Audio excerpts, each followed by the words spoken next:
Hola, ¿qué tal? ¿Cómo están? Hoy vamos a trabajar con el cálculo de áreas y volúmenes a partir de integrales dobles. Cuando nosotros trabajamos una función en cálculo ordinario, resultaba ser que solamente teníamos una variable. En este caso, cuando trabajamos con funciones de varias variables, pues entonces ya nuestras integrales se modifican un poquito. Pero no se modifican tanto en la resolución, sino en lo que realmente se debería de entender como integral. Es decir, si yo tengo una función f de x, y y yo la viera desde arriba, es decir, en un plano x, y, lo que nosotros observaríamos sería algo como esto. Esta sería mi función f de x, y. Esto pertenecería a la función f de x, y. Entonces, si yo quisiera calcular el área de esa figura, pues lo más fácil sería realizar pequeños rectángulos.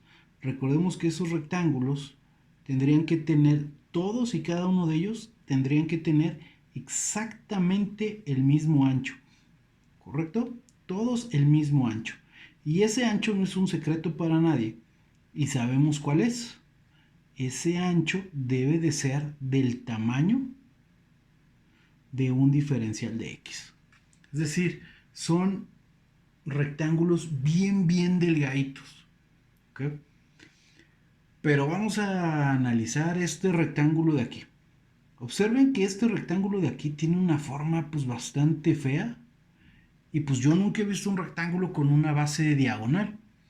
Entonces, para corregir ese error, lo que tendríamos que hacer es realizar rectángulos pero ahora horizontales. Estos serían del tipo 1 y entonces ahora lo que haremos será realizar rectángulos horizontales que corresponderían a una región de integración de tipo 2. Entonces, todos estos rectángulos son exactamente del mismo ancho. ¿De qué ancho son? Pues son de un ancho de un diferencial de y. Vamos a trabajar con este rectángulo de aquí, con este cuadradito de aquí, este cuadradito de aquí.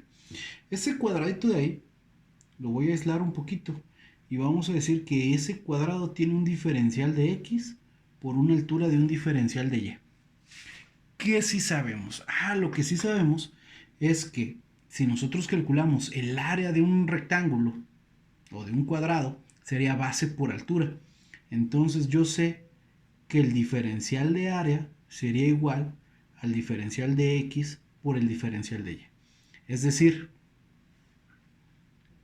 un área muy chiquitita es igual a un lado muy chiquitito por una altura muy chiquitita. Y eso es lo que me generaría un área. Pero observemos que tenemos dos diferenciales. Entonces, si yo quisiera calcular el área de esa región, pues lo que tendría que hacer es integrar dos veces ese diferencial de área.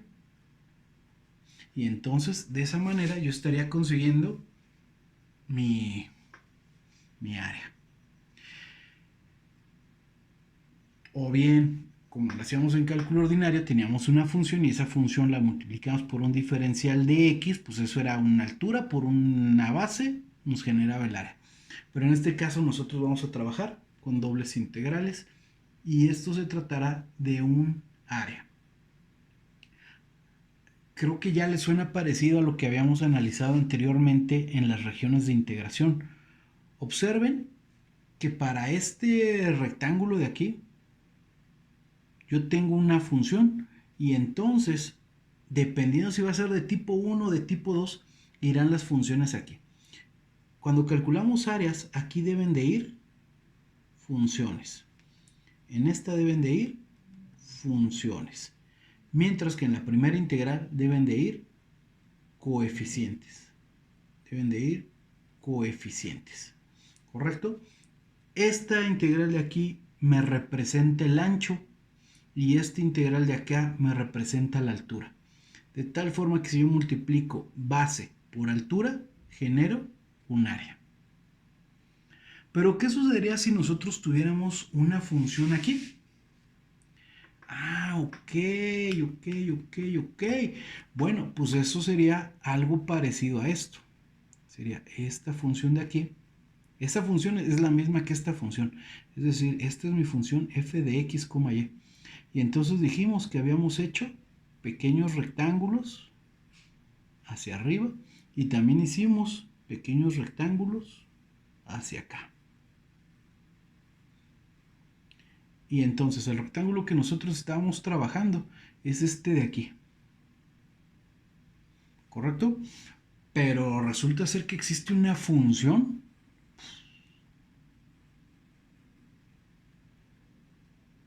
de este lado. Ok, entonces esa función, si nosotros la escalamos, lo que nosotros tendríamos sería algo parecido a esto. Y entonces lo que se nos está generando pues es básicamente un volumen. Observen, si nosotros escalamos esta proporción de aquí, lo que nosotros tendríamos sería un paralelepípedo. De tal forma que voy a tener una base, esa base es esta, que tiene un diferencial de x por un diferencial de y, multiplicado por una altura. Entonces, eso lo que nos estaría generando sería un volumen. De tal forma que el volumen estará dado por la doble integral. Aquí va a existir una función, le voy a llamar g de x, y, por un diferencial de área. Este diferencial de área nuevamente puede ser un diferencial de y, diferencial de x. En este caso van las alturas y van los anchos.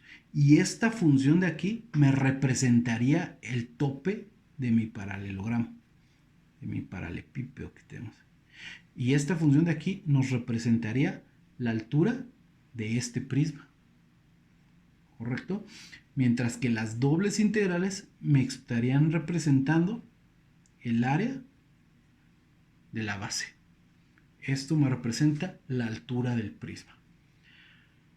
¿Qué sucede? Que también yo podría calcular este prisma de esta forma.